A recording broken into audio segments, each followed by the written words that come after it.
Hi, Dr. Coucher again. We're going to be talking about management theory this week. Just as a recap, let's look at leaders and managers. We know from leadership theories that we as nurses need to be able to be good leaders. It doesn't mean we don't have to be in a management position to be a good leader. We can be a follower, which is also a leader. We also need to know that we need to hone our leadership skills and at the same time become really good followers. But managing, this is what I told y'all last week, is a whole different can of worms. So we're going to dive right into it.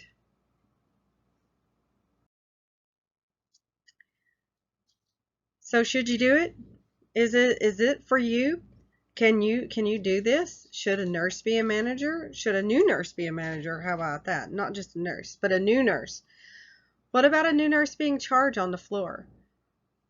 Why yes or why no? I want you to think about it. Do you have any thoughts on that? If you look at your textbook, it's a resounding no. No, new nurses do not need to be managers. Um, New nurses can be leaders, but new nurses do not need to be managers. Personally, I'll tell you, I'm against new nurses in the first year taking on even the role of charge nurse. I think it's essential as nurses that you gain skills in the clinical setting. You need to be able to prioritize. You need to be able to delegate appropriately. Uh, there's things that you learn in that first year of practice and that you start to build on. When we talk about my firm foundation here, you start to build on that, and when you do, that just becoming a manager is it stacks on top of that, and you might not be able to cultivate yourself. You might not be able to grow appropriately if you take on that role as a new graduate nurse. I'll say, okay, so, Jose, okay, so what exactly is management? What do managers do? The essence of management is getting work done through others. This comes from your Wise and Tappan. A good manager does what is necessary and appropriate to assist employees to work well and complete a task. That's a good manager. Fayol of 1916 probably has the best definition, and it is still identified today. Managing is planning, organizing, commanding, coordinating, and controlling the work of a group of employees. Managers essentially want to know employees are doing their work and doing it well. That's all they want. They want to make sure that you're getting your job done. Managing consists of handling people's problems, budget meetings, preparing reports, and completing other administrative tasks. We all know our supervisors, they come to the floor, they're there for 5 minutes, and then they've got to go to a meeting. There's some type of meeting that's going on throughout the hospital that they need to get to. So, but the key word that I want you to take from that is task. They're very task oriented.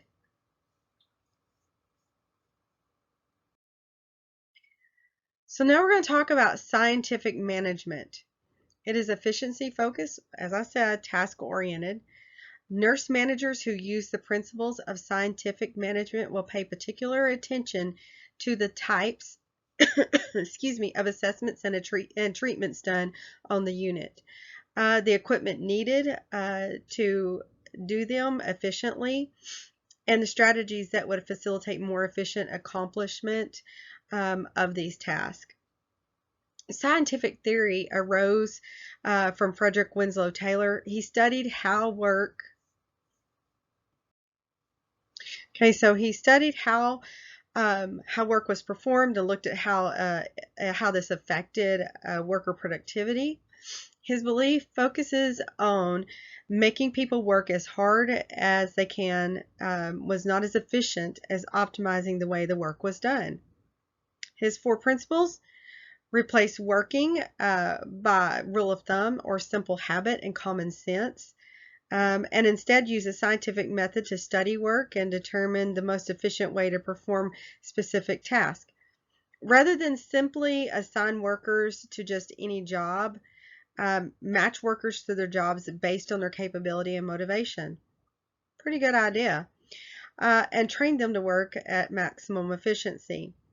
Kind of like if you're a charge nurse and you have a new nurse, you might want to look at where exactly you would want to put him or her. If this is a brand new nurse, do you want to put them with the most complex patients, especially if they've just come off of orientation? If they did just come off of orientation and you do put them with a complex patient, you kind of want to make sure that they're teamed up with maybe next door to somebody who has been there longer that can be a team member and come and help them if they get a little overwhelmed. He also wanted to monitor worker performance and provide instructions and supervisions to ensure that they're using the most efficient ways of working. Allocate the work between managers and workers so that the managers spend their time planning and training, allowing the workers to perform their task efficiently. So we're looking at efficiency focus. We're looking at increased productivity as the goal. Workflow and time to complete task is measured and evaluated. These are all just kind of breakdown of his principles. Careful and meticulous record keepers. Reward those who accomplish the most. And think about healthcare. I mean, we're constantly changing to meet the needs of the patient, but is this what we're really doing sometimes? Scientific theory would have us to believe the patient's best interest is at heart, but ultimately it amounts to the most productivity from staff to care for the client with equipment or time availability. I almost see the theory like an assembly line. It's just how I see things. I used to work at Timex years ago. Shipping was the first department, and yes, we had to churn out a certain number of boxes. But when I moved to the watch assembly department, I had to keep productivity up. I mean, it was quick putting stuff together. In healthcare, we want to keep our units filled so that we can keep it staffed.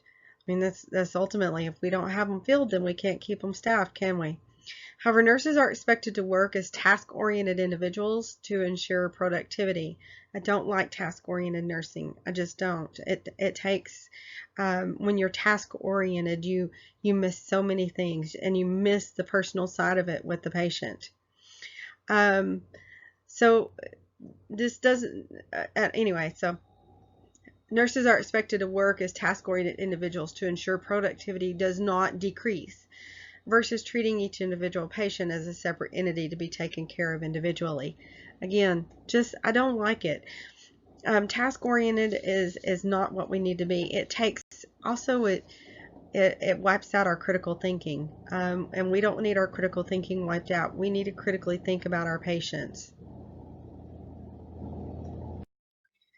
All right, so now we're going to talk about the human relations-based management. This is our X and our Y. The prevailing thought behind these types of management is that most people do not want to work very hard and that the manager's job is to make sure that they do. Douglas McGregor developed a physiological view of humankind with his theory X and Y. He theorized that people have an inherent dislike for work and will avoid it whenever possible. I don't necessarily think that we dislike work. I just think that we just dislike going to work. I mean, how many of us would really love to sit around and earn a paycheck without actually stepping foot out of our house? People must be coerced, controlled, directed, or threatened with punishment in order to get them to achieve organizational objectives. Probably we all know some managers and supervisors like that. People prefer to be directed, do not want responsibility, and have little or no ambition. And people seek security above all else. So theory X kind of makes the assumption management's role is to coerce us, to control us. Theory X is the control and constant supervision manager, kind of the one that you're underneath their thumb. These folks reprimand, they withhold raises, they threaten the job with job loss so that they can get the most productivity from the employee. I would literally detest being under this manager. I see a lot of this from my husband and both my sons and my son-in-law work for a construction company. I won't say which one, but they pick supervisors who this is how that they treat their employees. And one of my sons has Asperger's, so he doesn't really, first of all, he doesn't handle this kind of stuff very well. And it ends up coming back to blow up at him. And the supervisor, he kind of senses and hones in on those insecurities and the simplicity of him, and because of that, he tends to be quite a bit of a bully. And I think we probably see this in nursing with some managers as well. They look and see our insecurities, they see our weaknesses, and they hone in on those, and they use those against us to get exactly what they want done. The Y manager, though, believes work is rewarding, is motivating enough for employees. Excuse me. These managers want to keep the morale of the people high because in the return, employees will work harder to do a great job. So I kind of like the why theory one. I mean, it just kind of speaks to me if that's the manager I have to follow.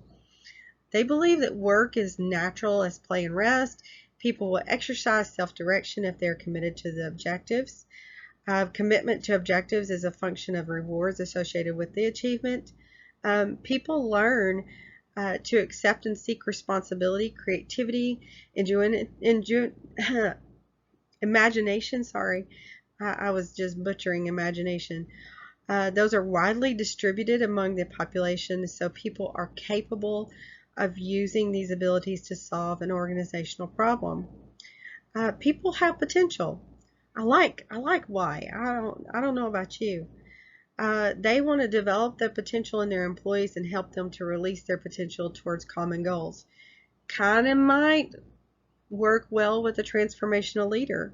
If you think about it, the Y manager as a transformational leader as well, I think that they would be able to really be able to show their vision and get their employees to follow after them. So servant leadership.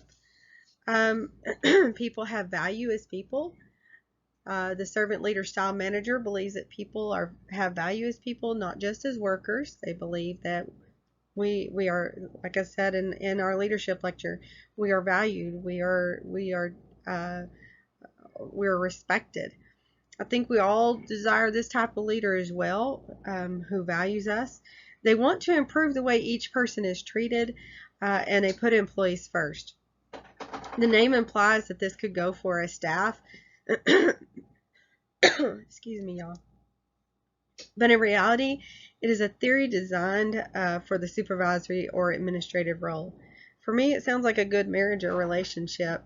Your significant other shows in his or her actions that you are the most important person in their life. They value you, they love you, they respect you, they treat you well, they put you above all others.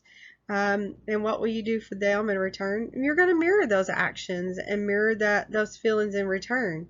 A good relationship requires attributes with an equal give or take. Qualities of an effective manager. Why do people leave their positions? A lot of times it is because they have ineffective or incompetent managers, have lack of support from their nurse managers, can lead new nurses to leave their positions, and I hate this. I hate it, hate it, hate it. I hate when nursing students, former nursing students, call me and tell me they just can't take it any longer. A stressful work environment may also create a bleeding effect. That's what I like to call it, a bleeding effect. I wrote this paper once about the bleeding out of nurses. We have many reasons that can facilitate this bleed out that requires more than just a little bandage over it. We have to sometimes look and start up here at the top, right here. I, I don't know. I grew up in church, and I always used to hear that if the head ain't right, the body ain't right. So if the head of the church wasn't right, then the body of the church wasn't right. So if the head of the facility isn't right, then how can the body be right?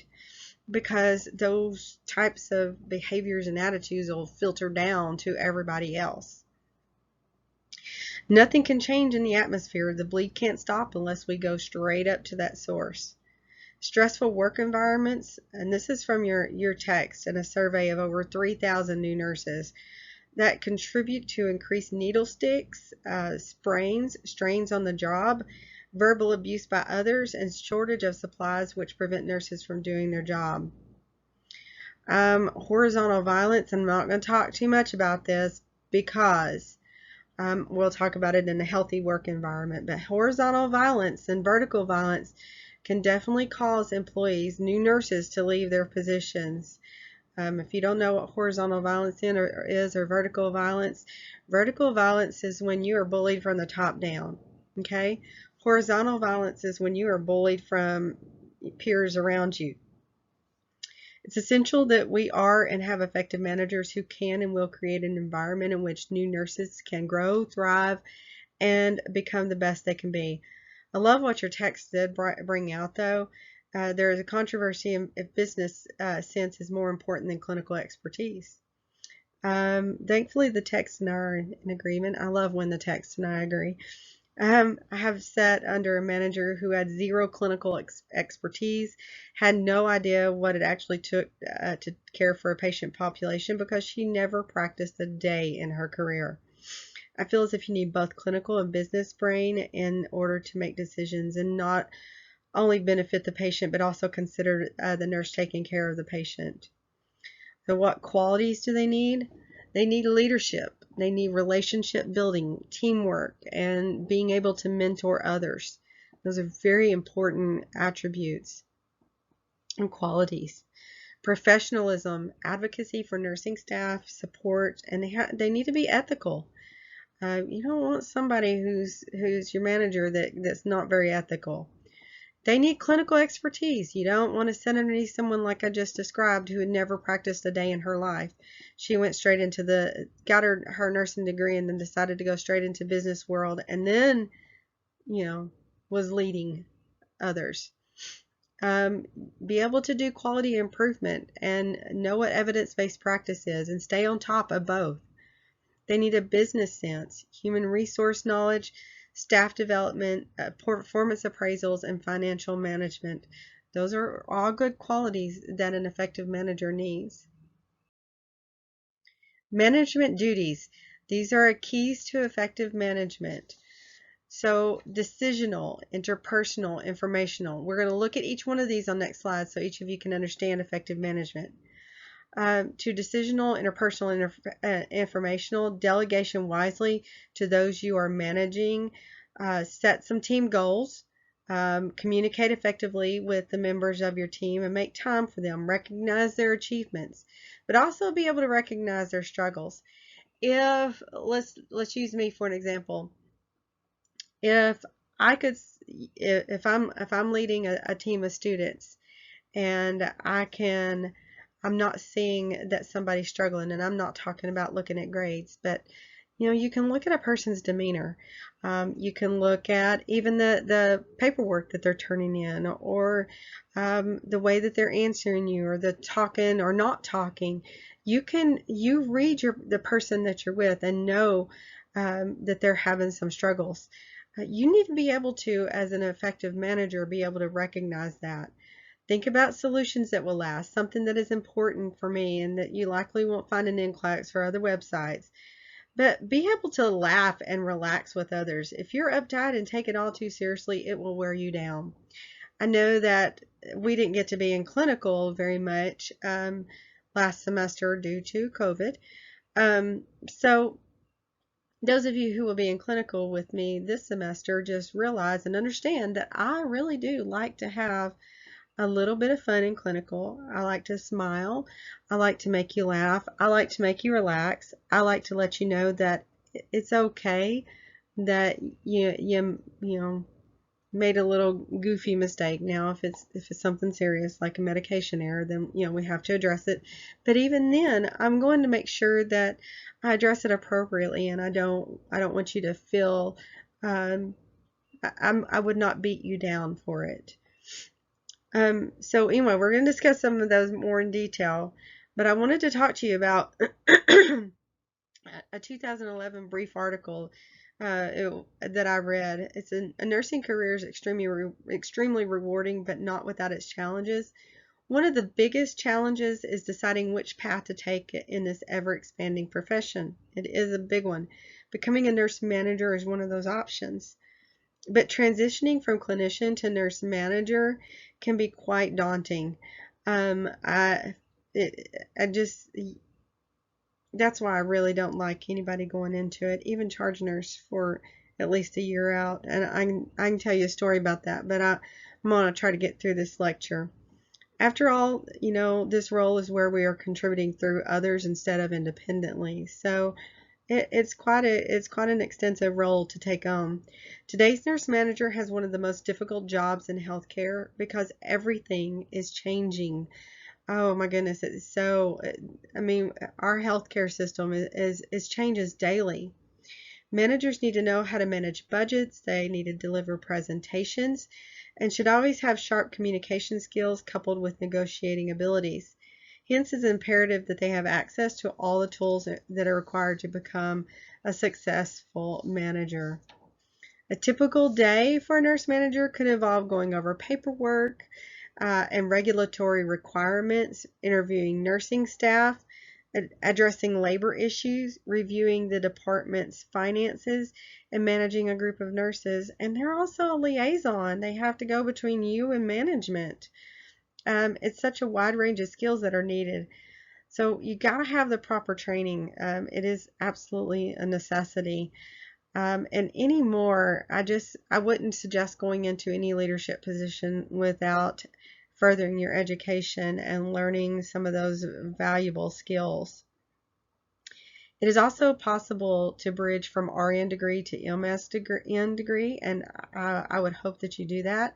Many nurses take their MSN courses online.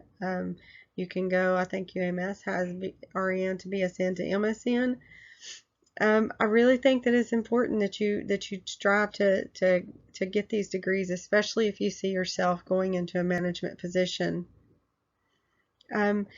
So the days of starched polished whites, opaque stockings, and stiff hats are long gone from nurse leader figure.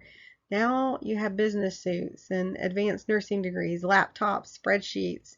Those are all the stuff of not the modern nurse manager that they must use. So I do want you to think really hard about it, because I see some of you going into this and thinking, I'm going to be, that's my job, that's my goal. And I hope that it is, because we need some good nurse managers out there. I just want you to make sure that you follow your heart, and you also follow your degree. So behaviors of an effective manager. We're going to talk about the interpersonal one. Okay, so we're talking about interpersonal. Networking, nurse managers are in a very important role because they are in contact virtually with every service, people above and below, so they have opportunities to be influential on how their nurses are being cared for. A good manager understands good communication, ensures the bottom line, the patients receive the utmost care. Conflict negotiators and resolutionists. Managers find themselves more often than not resolving conflicts among employees, patients, and even administration. Employee development, they are providing for continuing education hours. They offer skills blitz to upgrade or hone nursing skills. Coaching, and this all falls into the interpersonal. Nurse managers can share their expertise and experience with the staff, nurture the staff, and continually help them to grow and develop. Rewards and punishment. I laughed. I really did. I laughed at this one when I read it.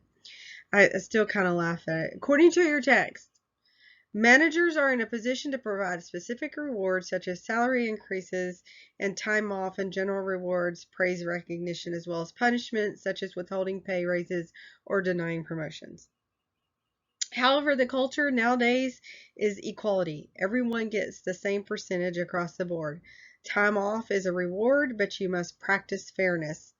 Maybe there was a time when managers helped to make the pay raises available, but That doesn't happen anymore. That happens at the very top, and they decide when we get raises or when we don't.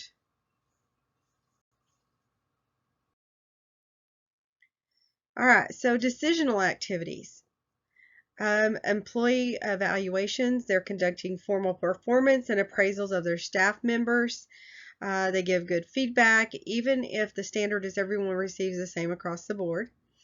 Resource allocation, nurse managers often need to give an annual budget for their units and show their resources are being used wisely. Imagine doing so in today's financial climate. I can't even imagine right now. Hiring and firing, these are tough decisions. I do not want to be in this place, honestly. I don't. I don't even like to fail students. It, it doesn't, I just can't. But termination is sometimes inevitable. Must have documentation, though, leading up to the termination for validation. You can't just say you're fired.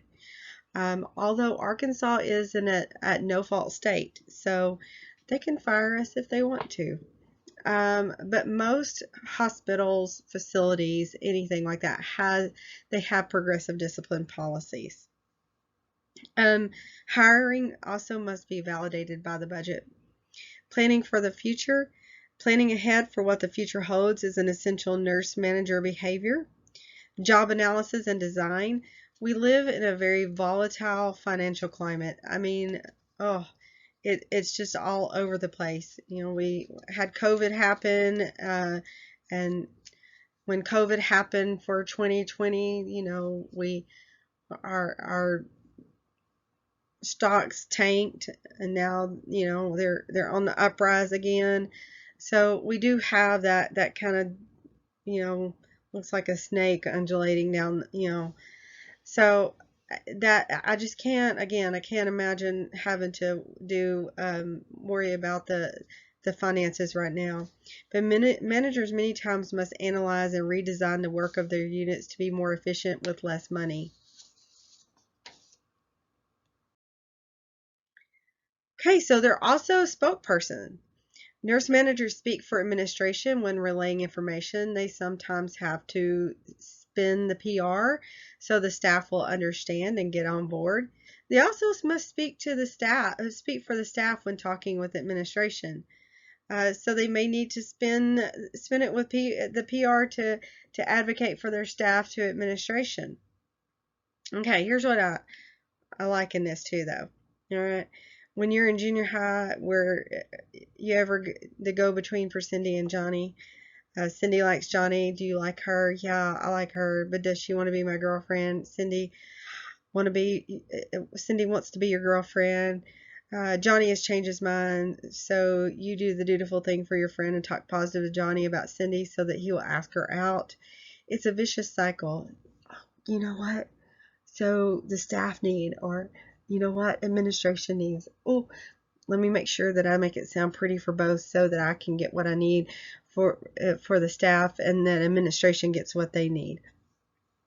I'm not that type of person, so I probably couldn't handle the manager role very well. I would want to always get my staff everything that they needed. Monitoring, nurse managers need to be sensors like a smoke detector. The smoke detector in my house is very, very sensitive. Um, it has to do with it senses the heat and a little smoke from the oven, and all of them start going off. So a good nurse manager needs to be like this so that the fire can be put out before all of the alarms are going off. They also have to monitor absenteeism, tardiness, unproductive time, should overtime be initiated. Nurse managers also need a report. They need to share information with the patients, the staff members, and their employers. Bad manager. These are the types no one wants to be under and work for. The know-it-all, the emotionally remote or detached, the purely mean, the overly nice, or the afraid to decide. So I found an article that listed 10 bad habits managers can exhibit. Bullying. Remember me talking about that. Workplace bullying has grown. It does not just happen between team members, but it occurs many times from the top down. Remember that vertical violence I talked about. Poor communication. Um, That could be that emotionally remote or detached one. They isolate from their staff, so they don't communicate it very well at all. They have no trust. They don't trust anyone. They don't trust employees or team members to complete a task, but they opt to do it themselves or failing to put trust in employees to do good work. They're disorganized or indecisive. Again, afraid to decide. Those lazy deciders, those lazy leaders. Not walking the talk. There's nothing worse than senior managers speaking and promoting policies, yet simply failing to deliver those policies in their own professional life. Do as I say, not as I do mentality. Discourtesy, enough said. We are all humans. We all deserve respect. We all deserve value. We want somebody who's going to treat us with courtesy, and those that don't leave a bad taste in our mouths. They initiate politics and inequity. I don't like bringing politics into the workplace. I just don't. No one needs to know who you're voting for. No one needs to know who you like in the political world, who you don't like. I'm not even I don't even put that kind of stuff on Facebook. I just don't. If I'm not able to post something positive, then I'm not posting it. And so I just keep that stuff to myself, and I think that's probably the best way to be. You don't want somebody who's coming in and being all politicky about what's going on in the world today, or politicky about what's going on in the facility. Avoidance and pride go hand in hand. Pridefulness prevents the manager from admitting that he or she does not know the answer.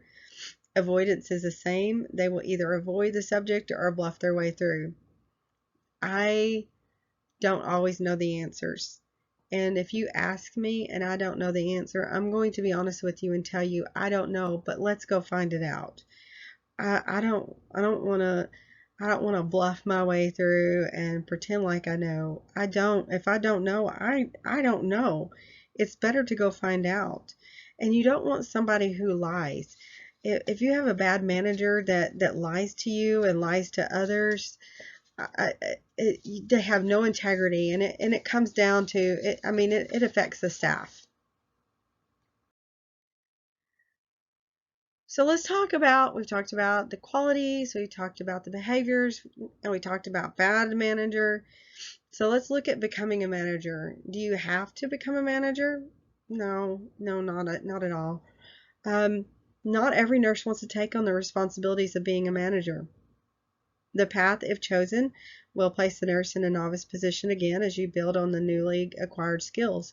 So here you are, you've been trudging along, you've been a nurse for 1, 2, 3 years, and all of a sudden you decide that you're going to take on that nurse manager position. And when you do, you're back down here at the bottom. You got to learn all new stuff on how you got to take care of this unit. And if you become the nurse manager of the unit that you've been working on, there could be some conflict of interest. So there's some things to think about when you're going down this path. I want you to give yourself time, a year or more, to become comfortable with this new position, just like it took a year or more to be comfortable with your position as a new RN. As you gain experience and then become a very skilled manager, you become a mentor to others. As you learn to be a manager, don't lose your vision while fulfilling the needs of the organization. Please just don't. Try to keep your vision open. Try not to take on the bad attributes, because they are there. I found this: grant me the serenity to prioritize the things I cannot delegate, the courage to say no when I need to, and the wisdom to know to go home. Sometimes you just have to know. And finally, if your actions inspire others to dream more, learn more, do more, and become more, you are a leader. That is from John Quincy Adams. So I have some activities here. You can use these as study guides if you would like. You're the nurse manager on a unit. One of the most experienced staffers has been out on sick leave, and another just had a baby. The rest of the staff are working very hard to pick up slack to avoid using agency personnel. What tangible or intangible rewards might you use to thank the staff? Now, do you think that you can reward your staff with monetary things? You might have a way within the budget to give them a gift card. So I have, activities on the next few slides. Read over those. See if that might help you to study for the upcoming exam. Email me, text me if you have any questions or concerns. And that is the end of management theory.